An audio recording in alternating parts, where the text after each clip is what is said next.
Bonjour, j'ai rendez-vous avec Gaëlle Constantini. C'est juste à l'étage. Ok, merci beaucoup.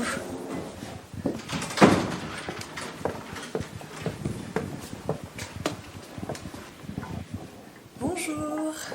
Coucou, pardon, je suis un petit peu en retard. C'est pas grave. T'inquiète, je finis ça. Ah bah oui, bien sûr. Alors, ok.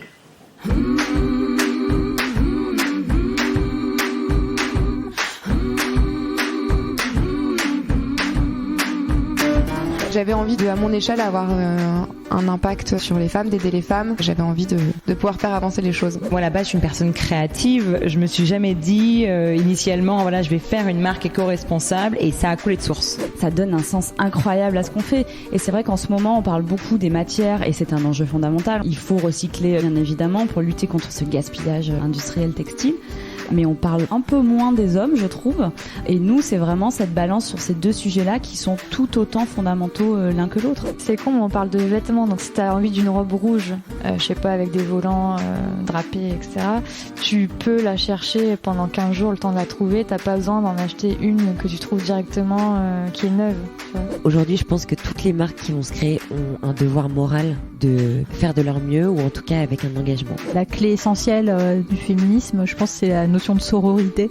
Et ça, je l'ai beaucoup développé dans mon travail, avec les femmes avec lesquelles je travaille, mes clientes essentiellement. Et bon, en tout cas, moi, c'est vraiment comme ça que je suis rentrée dans ce métier. Quand j'ai eu des bébés, je me disais, mais c'est quand même dingue, on leur met du benzène sur la peau, quoi. Et donc, je me suis dit, tiens, si un jour je devais faire quelque chose, je ferais des vêtements où il n'y a pas de produits, dans lesquels il n'y a pas de produits chimiques pour les bébés. C'est vraiment quelque chose auquel il faut faire attention. Bienvenue dans Nouveau Modèle, le podcast sur la mode responsable et engagée.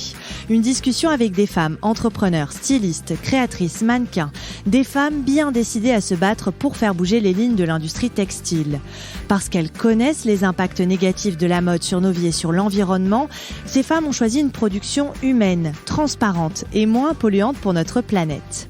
Je suis Chloé Cohen et chaque mercredi, je dresse le portrait de ces femmes engagées. Et cette semaine, on part à la rencontre d'une des pionnières de la mode responsable. Bonjour Gaëlle, merci beaucoup de me recevoir ici dans vos bureaux et votre atelier. Alors j'aimerais débuter cette interview par ton parcours, donc on va remonter un petit peu en arrière. Donc j'ai lu que tu avais fait un BTS de commerce et une formation de styliste modéliste.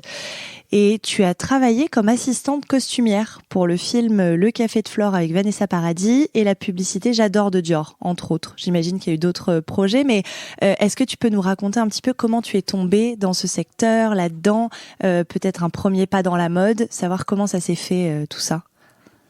Je faisais ma formation de styliste modéliste, effectivement, et pour la financer, je travaillais dans des clubs à Paris, dont le Baron, le Montana, le Paris, et j'ai rencontré beaucoup de gens du cinéma, dont Emmanuelle Yuknovski, qui était chef costumière sur ces projets et qui m'a du coup aidée à pouvoir rentrer dans la famille des costumes du cinéma français.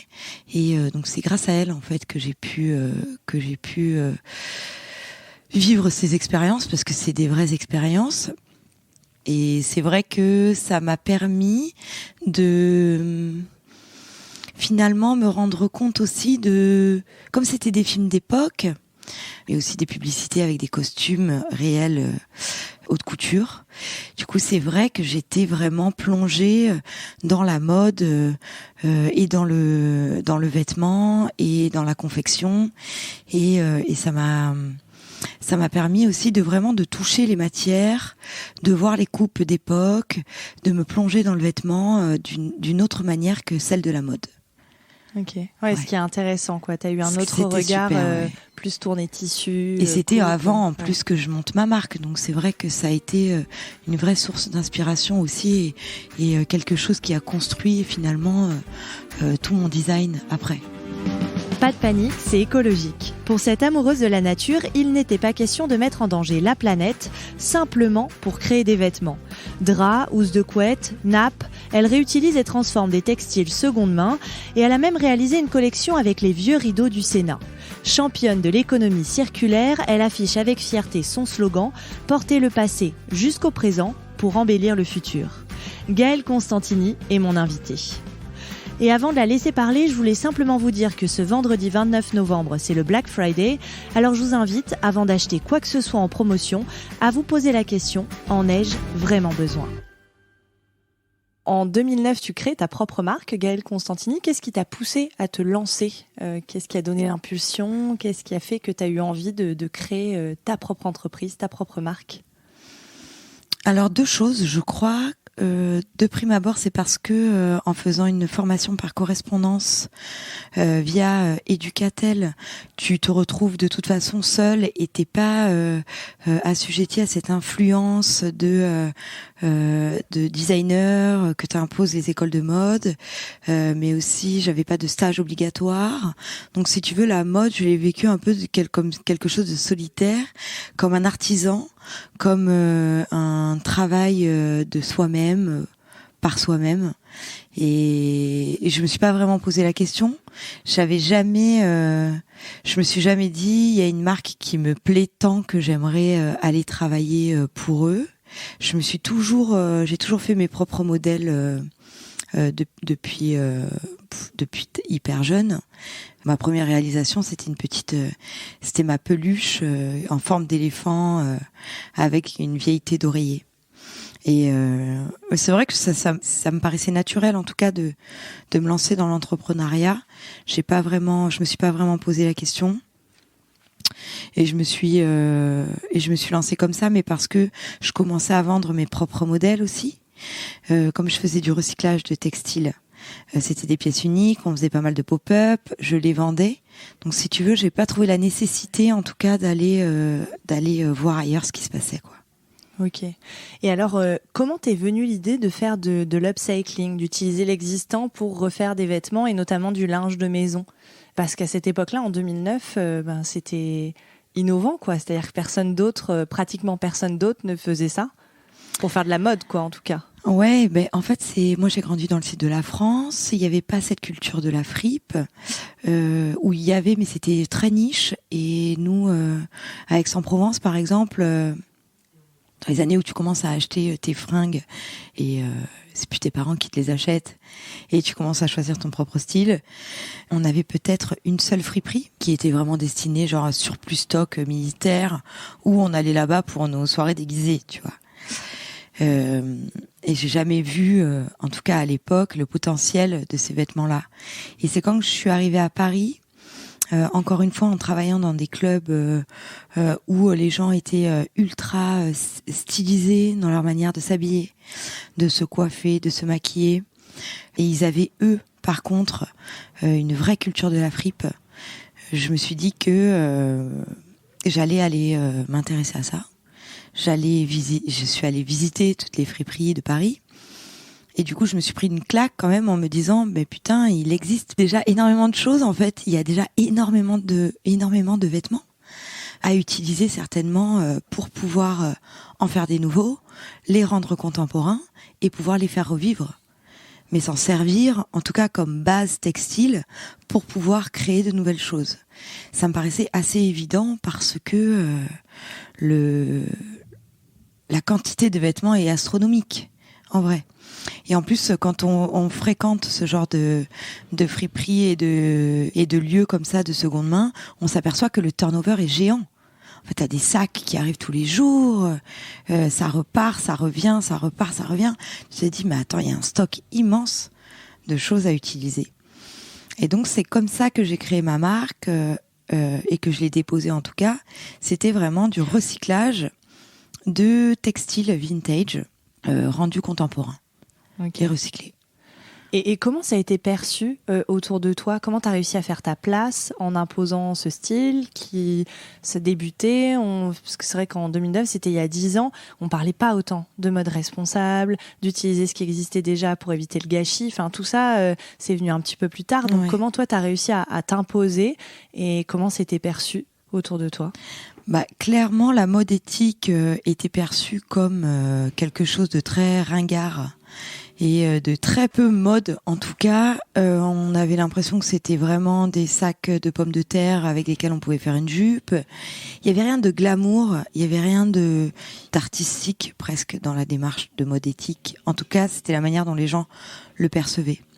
Et donc moi j'avais envie de prendre ça un petit peu en contre-pied, de me dire que si j'allais faire du recyclage, j'allais le rendre tellement contemporain que les gens n'allaient pas savoir que c'était des vêtements vintage de base. Donc en fait j'ai vraiment décidé d'un design très radical, des coupes très géométriques pour en fait enlever ce côté poussiéreux des vêtements vintage et les faire exister dans un monde un peu plus moderne. C'était vraiment la démarche de pousser le design pour qu'on puisse oublier totalement. C'est pas quelque chose que je mettais en avant en tout cas. C'était pas une démarche écologique que je mettais en avant, en tout cas pour les autres. Pour moi, ça a toujours été cette démarche-là qui m'a animée. Mais en tout cas, c'était pas mon argument commercial parce que j'avais vraiment cette vision de la mode éthique qui ne plaisait pas et en tout cas qui suscitait aucun engouement de la part des consommatrices. Et ça a basculé à quel moment ? À quel moment t'as senti que finalement il y avait de l'attrait pour la mode éthique et t'as pu communiquer sur cet aspect-là ? Alors en fait, j'ai pas attendu de voir qu'il y avait un engouement, j'avais envie de le créer en fait quelque part. J'avais envie de montrer aux gens qu'on pouvait faire différemment, qu'on pouvait aussi créer des très jolies collections avec des choses qui existaient déjà. J'avais vraiment envie de prendre ce balai et de balayer et de montrer qu'il y avait plus de poussière et qu'on pouvait se le réapproprier. Et c'est quand j'ai commencé à être sûre aussi de moi, de mon design, de ma méthode, de mon projet, que j'ai pu aussi réfléchir finalement aux arguments de vente, au marketing et tout ça. Et puis je me suis vite rendu compte aussi en s'intéressant un peu aux chiffres, ce que c'était la mode classique, l'industrie textile, et ce que ça pouvait engendrer en catastrophe écologique et humaine. Et je me suis dit que du coup, c'était vraiment important de prendre cet étendard et d'avoir un vrai message et de pousser les gens et peut-être quelque part leur montrer que c'est possible et qu'ils puissent eux aussi trouver d'autres moyens de produire des vêtements que celui qu'on nous proposait dans l'industrie de la mode classique. Et c'est un peu en décidant de faire ça, j'ai rencontré Isabelle Kay de l'association Universal Love. Je l'ai sollicitée en tout cas parce que j'ai commencé à me renseigner. J'ai vu qu'il y avait des associations dédiées à la mode responsable qui existaient.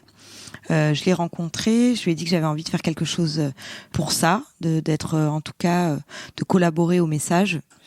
Et peu de temps après est née l'association de la Fashion Revolution France, où là on a commencé à fédérer finalement tous les designers qui pouvaient avoir la même vision, plus responsable, plus respectueuse de l'environnement et des gens qui produisaient les vêtements. Et on s'est aperçu qu'on était quand même, qu'on commençait à être un peu nombreux et nombreuses. Et c'est là-dessus qu'on a finalement décidé tous, je pense, au même moment, sans trop se le dire, que ça allait être un message qui allait être délivré au monde plutôt qu'à nous seuls autour de nous, quoi. Et j'ai vu ton premier défilé dans une vidéo. Le thème, c'était l'Amazonie et la pollution. Tu t'en souviens ? Pourquoi tu avais choisi ce thème-là, qui est assez fort quand même ? En plus, pour un premier défilé, je trouve que c'est osé. Ouais, mais justement, en fait, fallait poser les bases et l'ADN du projet. Moi, je suis surconnectée à la nature. C'est quelque chose. Je suis très ancrée. Je suis très proche des plantes et du vivant. Et l'Amazonie, ça a toujours été pour moi une terre-mère. Ça a été un appel constant. Je suis encore jamais allée, mais c'est un projet que j'ai pour l'année prochaine. Et c'est en fait la genèse. Quand on est vraiment attaché à la nature, on sait que là-bas se trouve notre mère, en fait.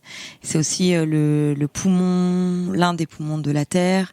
C'est quelque chose qui est déforesté aujourd'hui. C'est quelque chose qui est fondamentalement détruit et exploité.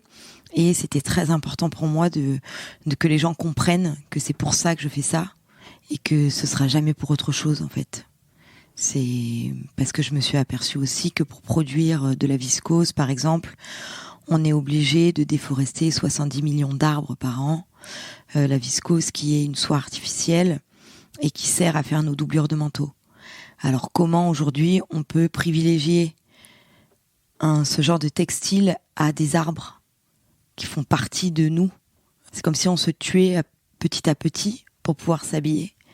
Et pour moi, c'est totalement incohérent. Et c'était très important pour moi de replacer, en tout cas, le sujet au cœur de la problématique. J'ai dû passer une vie là-bas, tu vois, pour être aussi proche d'eux, mais même dans mes méditations, je suis là-bas, tu vois. Donc c'était juste la genèse de mon être et de mon projet. Donc j'avais très envie que les gens le comprennent et le voient. Et c'est pour ça que les filles étaient toutes maquillées et coiffées comme des Amazones, qu'elles ont toutes joué le jeu, que je les ai sollicitées, qu'elles ont toutes répondu à l'appel. Et c'est des gens qui sont mes amis, mais qui sont aussi très sollicités. Il y avait Alexandra Rosenfeld, il y avait Sophie Coste, il y avait Johanna, Noémie First. Tout ça, c'est des filles qui sont hyper engagées et qui sont très vraies dans leur vie. Et j'en passe, mais toutes celles qui ont défilé de toute façon étaient extraordinaires. Mais elles ont toutes, en tout cas, accepté de jouer le jeu et d'être presque déguisées pour représenter aussi les femmes guerrières. Et c'était aussi pour se dire que on était là et qu'on allait changer le monde. C'est un bon Voilà. message. Ouais. J'aime bien comme message. Et tu sais d'où il vient cet amour pour la nature et ce fort engagement écologique? Parce que je disais que même petite, tu disais ça dans une interview, tu t'étais déjà en train de créer des projets autour du commerce équitable et tout, à une époque où on n'en parlait absolument pas. Ouais, je sais pas. Peut-être parce que j'ai eu la chance en tout cas de partir en vacances avec mes parents en voiture tous les étés dans notre petit village d'Espagne à Las Nieves, hyper préservé, où j'ai finalement passé tous mes mois d'août sur le toit de ma maison avec mes cousins et mes cousines à regarder les couchers de soleil et à regarder la forêt autour de nous. Je sais pas, je crois que tu nais avec ou sans, et si tu nais sans, tu le découvres après. Et moi, je suis née avec. Mais c'est vraiment quelque chose qui est indissociable, en tout cas. Ouais, qui fait partie de toi complètement. Ouais. Mais je pourrais demain arrêter la mode et faire de l'écologie. Je pourrais jamais arrêter l'écologie pour faire de la mode. Tu vois. Ok. C'est une priorité, quoi. Et alors sur ton site, tu écris les collections Gaëlle Constantini reposent sur une vision bienveillante et optimiste de la création de nouveaux vêtements sur le marché de la mode. Qu'est-ce que tu entends par là en utilisant les mots bienveillant et optimiste? Eh bien, bienveillant parce que toutes nos actions sont faites pour faire le bien autour de nous. C'est-à-dire que on va utiliser que des produits qui sont destinés à être jetés. Et donc nous, on va les récupérer avant qu'elles soient jetées pour pouvoir en faire des nouveaux vêtements. Ça, c'est un message bienveillant pour la planète. Et après, on a eu envie aussi de travailler avec des ateliers d'insertion professionnelle. Donc d'aller vraiment au cœur de là où les gens sont malheureux, sont isolés, ont besoin d'aide, pour leur dire que s'ils avaient envie, en tout cas, parce que bien sûr on force personne, hein, mais ils pouvaient apprendre la couture et qu'on était là pour leur promettre de travailler avec eux et d'avancer ensemble sur le fait de partager le savoir-faire français, qui est la couture, et les accompagner vers une insertion professionnelle et une insertion dans la société. Donc bienveillant, c'est parce que c'est vraiment un projet global qui a pour, de toute façon, objectif de faire le bien autour de lui. Parce que c'est aussi quelque chose qu'on a mis en place dans le design. C'est-à-dire que c'est un design qui va s'adapter sur la morphologie du corps de la femme du 36 au 42 pour suivre son évolution. C'est des formes qui vont être très minimalistes et très radicales pour aussi ramener au centre de nos conversations le partage et la conversation, justement, plutôt que le jugement par rapport à nos attraits physiques. Donc c'est vraiment un projet global qui est fait pour voir la vie un peu autrement. Et optimiste parce que on pourrait être pessimiste à fond avec tout ce qu'on apprend aujourd'hui et avec tous les chiffres, et de se dire que ça va être vraiment très dur de pouvoir tout changer. Mais nous, on a l'espoir. Donc du coup, on a envie de le partager aussi avec les gens, de se dire que même si on fait peu, finalement, c'est tous les projets qui pourront s'ajouter les uns aux autres, qui feront qu'on fera de belles choses ensemble. Ouais, voilà. Je suis d'accord. Et pour parler un peu aussi du processus de création, où est-ce que tu trouves les tissus que tu utilises et comment tu les sélectionnes ? Alors, moi, je suis très sensible au tissu et à la matière, donc je vais toujours toucher du plat de la main, mais aussi de la paume de la main. Et donc, j'ai quand même voulu que le projet soit cohérent sur les matières premières, même si elles étaient destinées à la déchetterie. On s'est dit qu'on n'allait pas non plus être une solution pour les gens qui produisent mal. Parce que sinon, en fait, on leur donne un crédit écologique et finalement, on leur demande pas de changer s'ils ont d'un coup une solution. Donc on est allé chercher des maisons françaises comme le Jacquard français ou la maison Thévenon, mais aussi la décoration Etens en Belgique, du Beau Linge et Emmaüs à Maison Alfort pour créer des partenariats en recherche textile en fonction de ce qu'on avait besoin sur la saison. C'est-à-dire qu'on va partir en typologie de produits, genre pantalon, chemisier, manteau, veste, jupe, robe, et de se dire de quelle matière on a besoin pour produire ça.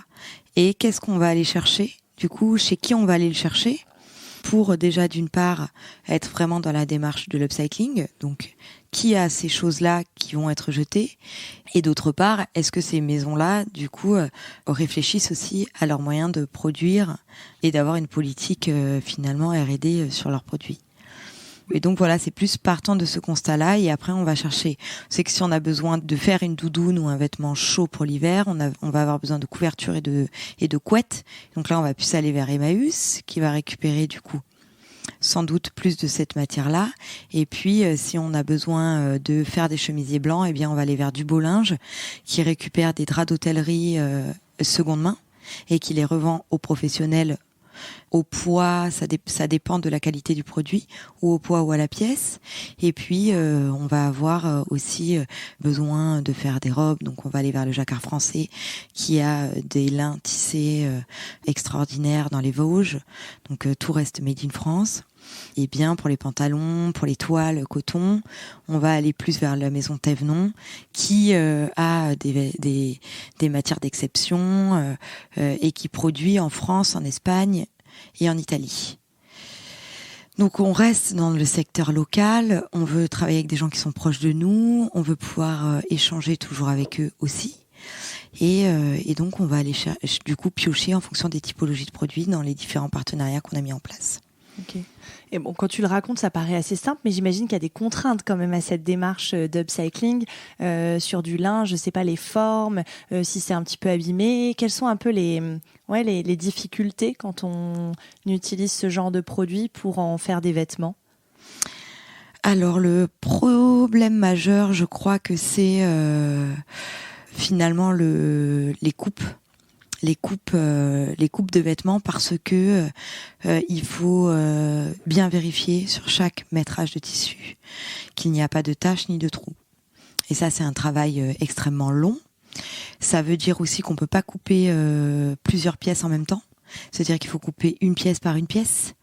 Donc c'est extrêmement long comme processus qu'il faut aussi laver. Avec des produits bien sûr écologiques. On utilise beaucoup Éco-Vert ou Maison Verte. On fait pas encore nos propres lessives, mais j'aimerais bien le faire un jour. Ce serait vraiment trop cool. Et donc il y a ça qui est le problème majeur, je pense.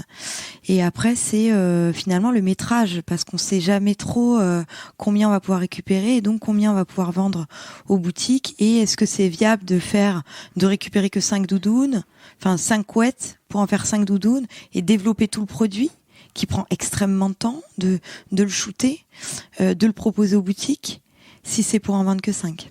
Donc c'est vraiment sur un fil en termes d'économie, de quantité. Et finalement en termes de coupe, ce qui est très très longue. Voilà. Okay. Ouais. C'est vraiment les deux problèmes majeurs, je pense, de l'upcycling. Mais en fait, ça rentre dans une vision globale du projet. C'est-à-dire que nous, on s'est dit, je dis nous parce que ma sœur a rejoint le projet aujourd'hui et que c'est vraiment un soulagement pour moi, parce que d'avoir été seule pendant tant d'années, j'ai plusieurs cerveaux dans le même cerveau. Donc là, je vais pouvoir le séparer en deux et lui donner la moitié. Elle sait pas encore, mais ça va être terrible. Et Mais du coup, on s'est dit que on avait très envie de rester quelque chose de très humain, de pouvoir se déplacer nous-mêmes pour aller voir nos boutiques, nos clientes, nos maisons d'approvisionnement, et de vraiment avoir un business model qui soit celui de combien avons-nous besoin pour vivre, et de finalement vendre en fonction de ce postulat-là. Et de pas avoir d'ambition de développement au point de perdre un peu pied et devoir faire des concessions qu'on ne pourra de toute façon jamais faire. De perdre l'ADN et la volonté initiale. Et vous allez quand même très loin dans votre démarche parce que vous triez vos chutes textiles et vous les ramenez au bennes La Fibre du Tri pour que ce soit pour qu'elles soient défilées, c'est ça, et réutilisées. C'était évident de faire ça dès le départ parce que c'est quand même assez rare qu'une marque de mode le fasse. Donc c'était évident pour toi. C'est venu au fur et à mesure de la réflexion et de la construction de la marque. Comment ça s'est passé c'est juste que en fait, je peux pas m'imaginer prendre un textile et le mettre dans la poubelle et de se dire que finalement ça va être brûlé, parce que alors fallait laisser le rideau à sa place, tu vois, dans l'étagère d'Emmaüs. Enfin, sinon ça n'a aucun. Si tu veux,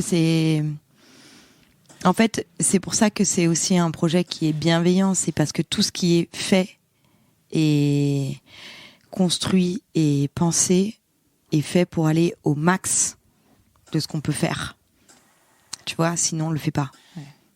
Ouais, parce qu'en plus vous bouclez carrément, la boucle de l'économie circulaire, parce que sur votre site vous proposez aux clientes qui ne mettraient plus le vêtement, qui n'en voudraient plus, de vous le ramener pour que vous puissiez le réutiliser, le transformer, parce que finalement c'est tout est là aussi, l'enjeu d'une marque, c'est de ne pas recréer du déchet supplémentaire. Exactement, ouais. Nous on a proposé ça à nos clientes. Donc bien sûr, on prend le port à notre charge. Et après, elles ont 30% de réduction sur le site internet. Et nous, ça nous permet de récupérer la matière, de la regarder, de l'analyser. Si elle est dans bonnes conditions, et du coup, on la donne à des associations avec qui on travaille, qui font des braderies solidaires, comme Au bout du monde, pour les enfants et l'éducation. Et comme ça repart dans leur chaîne, mais toujours avec une étiquette de pouvoir nous le renvoyer aussi. Parce que sinon, du coup, on perd le fil. Et nous, on veut jamais perdre la trace du vêtement. Et donc, si le vêtement est finalement usé, on peut aussi s'en servir pour faire des chutes ou pour en faire nos patrons de nouvelles collections. Donc, les garder quand même pour utiliser cette matière pour faire nos patrons, notamment des accessoires. Et après, les chutes générées par cette coupe sont de toute façon données à la Fibre du Tri. Ok. Et ça fonctionne bien. C'est déjà arrivé de recevoir. J'ai reçu une pièce. Ouais. Ok. Ouais, j'ai reçu une pièce. Voilà. Pour bon, après, l'intérêt, c'est qu'on ne renvoie pas le vêtement non plus. C'est toujours mieux. Non. Ouais.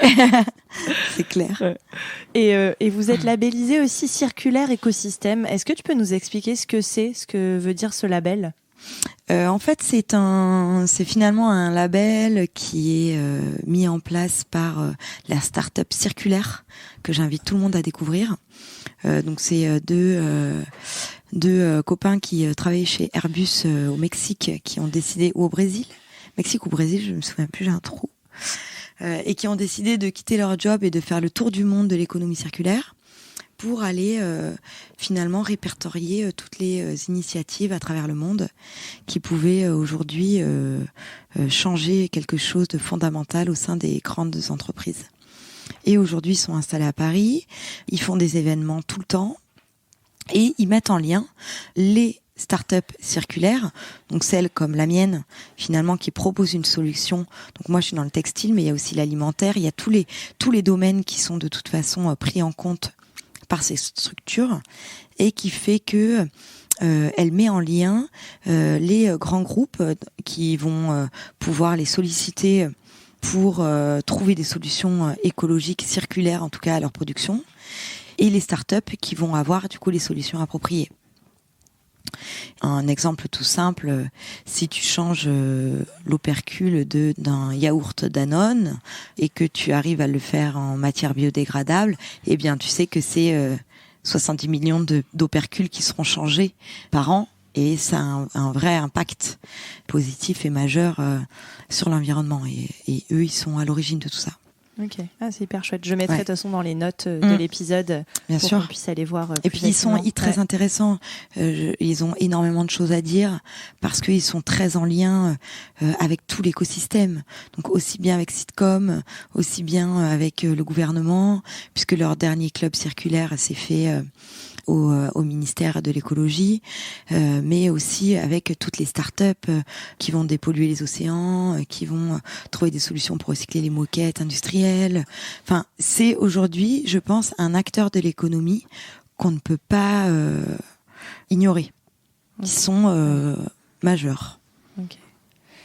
J'aimerais bien aussi reparler un petit peu de toi, parce que donc tu l'as dit, tu as grandi dans la couture, enfin tu as toujours aimé ça, mais j'aimerais bien que tu nous dises comment tu as été éduquée là-dedans. Enfin, je veux dire, petite, coudre des peluches, enfin c'est pas le cas de tout le monde. Moi, ça m'est pas arrivé, par exemple. Donc juste savoir comment c'est venu ce goût-là de la couture. Mon père était responsable des ventes chez Nina Ricci quand j'étais petite. Et donc ma mère avait un dressing de vêtements magnifique.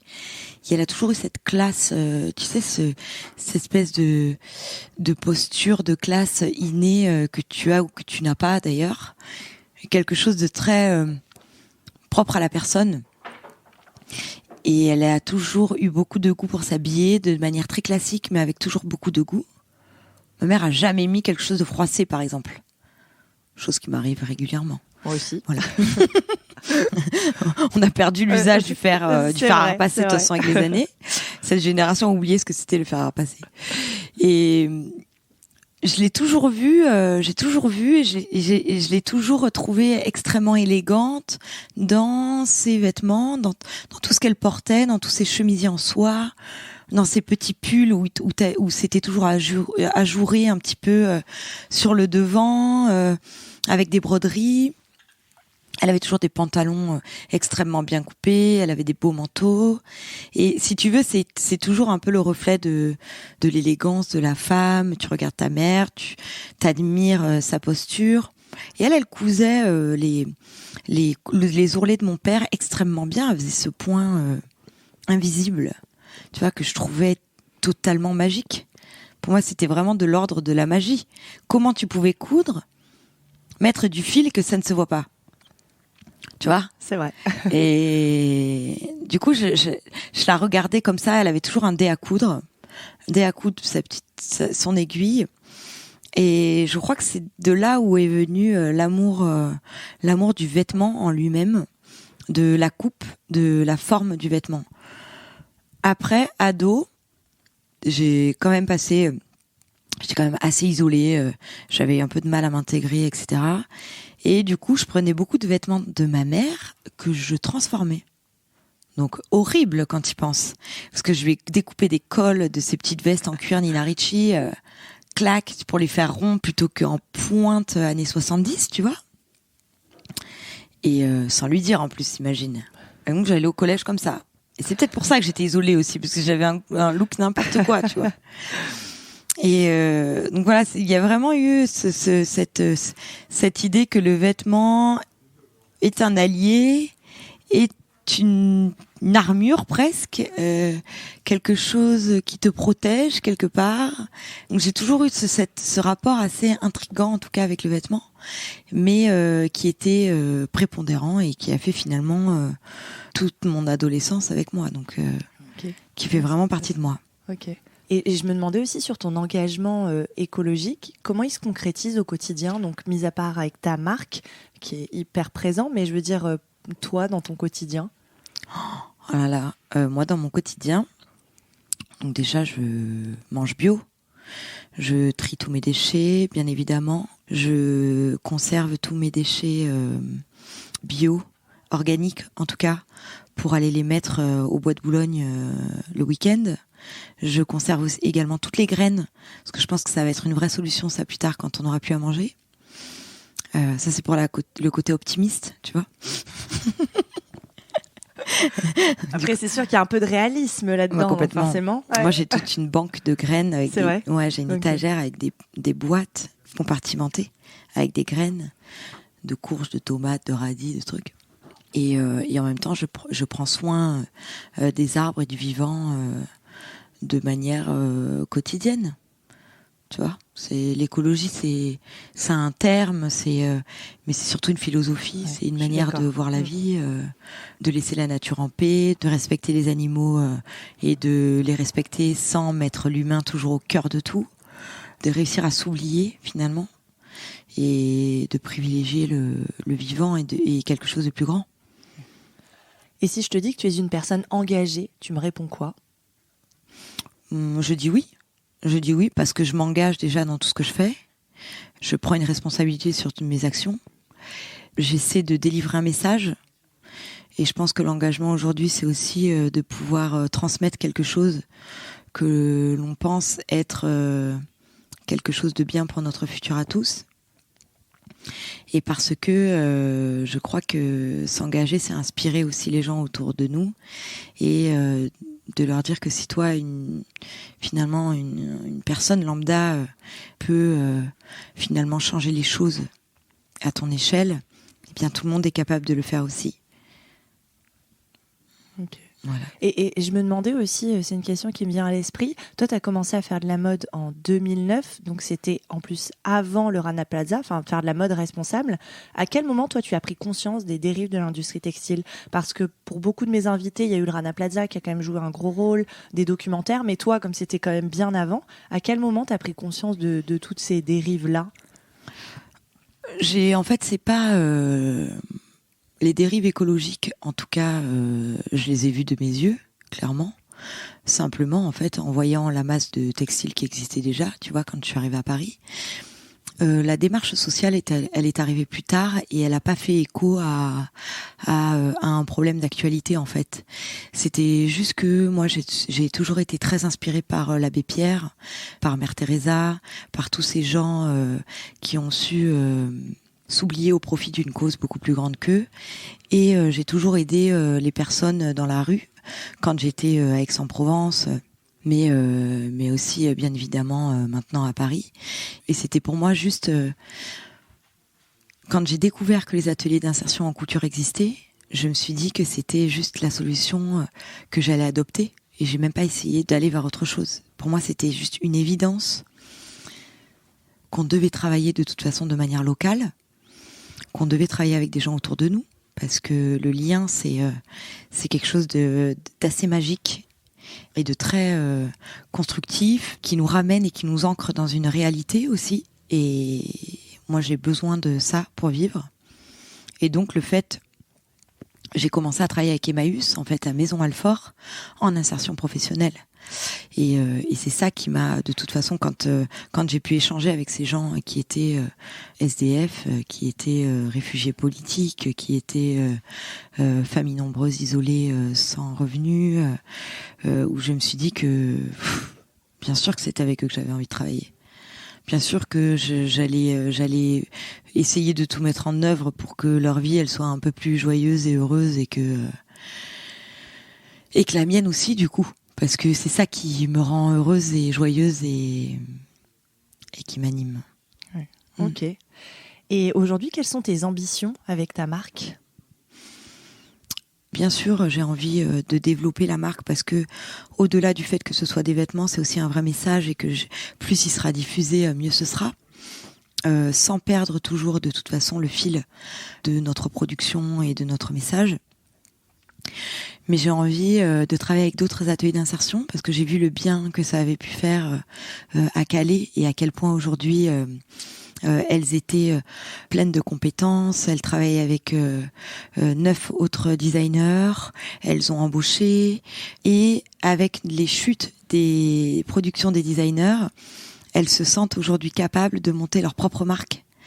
Donc c'est une vraie victoire psychologique, en tout cas sur des gens isolés en insertion, de se dire qu'aujourd'hui elles avaient assez confiance en elles pour monter leur propre truc. C'est très encourageant ça fait beaucoup de bien et du coup, j'ai envie de continuer dans cette voie-là. Ok. Donc, je pense à plein de choses. Je pense à plein de choses que j'ai envie de faire et à mettre en place. Et comme nos collections, en tout cas, elles sont pas... comme c'est une coupe très minimaliste, un design très radical, les patrons sont pas très difficiles à comprendre non plus. Et quand on a compris un peu la vibe du vêtement, c'est des collections permanentes, donc le modèle ne change pas vraiment. Il évolue un petit peu, mais il reste fondamentalement le même pour que les gens puissent vraiment se réapproprier un style. Moi, j'ai des clientes qui ont acheté le pantalon Nicoletta. Elles l'ont acheté sur la première saison en été en blanc, et puis après elles l'ont acheté en hiver en velours, et puis après elles l'ont acheté dans le pantalon du Sénat. En fait, c'est toujours finalement le même modèle, mais dans un tissu différent, ce qui permet de toi aussi avoir une vraie identité vestimentaire.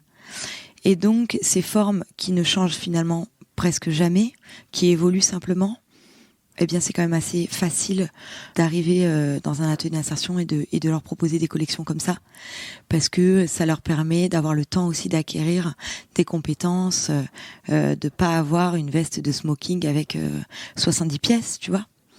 Nous, nos manteaux, ils ont 9 pièces à assembler. C'est radicalement simple comme design. Ok. Donc ouais, c'est plus là-dedans que j'ai envie d'aller et de recycler toujours, de sauver ces matières avant qu'elles soient détruites et brûlées. Okay. Voilà. Ouais. Et alors la dernière question rituelle du podcast, est-ce que tu as des modèles dans la vie ? Est-ce que j'ai des modèles dans la vie ? Ouais, bien sûr, j'ai des modèles dans la vie. Ça va être Jane Goodall pour la préservation des chimpanzés, que je trouve absolument extraordinaire. Qui est une scientifique, si je dis pas de bêtises. Qui est une scientifique, ouais, une anthropologue. Et en fait, c'est vraiment... je trouve que l'humanité manque un peu de cette globalité universelle.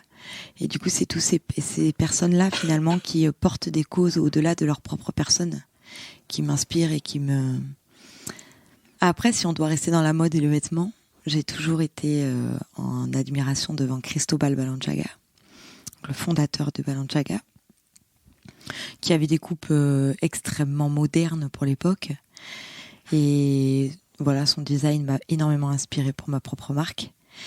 Et après, il y a des gens qui s'engagent tous les jours, comme Greta Thunberg, qui est aujourd'hui sans doute un modèle pour toute une génération. Voilà. C'est déjà bien. C'est déjà pas mal. Et merci beaucoup d'avoir répondu à toutes mes questions. Mais je t'en prie. Merci à Gaëlle d'avoir participé à cet épisode de Nouveaux Modèles et merci à Thomas Langlin, notre ingénieur du son. Si vous aimez l'émission, dites-le moi avec des mots doux et des étoiles sur vos applications préférées et parlez-en autour de vous, c'est ce qui m'aide le plus à faire connaître le podcast. Pour ne louper aucun épisode, rejoignez-nous sur Facebook, Twitter et Instagram @nouveaumodèle.podcast ou abonnez-vous à notre newsletter sur le site internet nouveaumodelepodcast.com. Je vous dis à très bientôt pour rencontrer un nouveau modèle.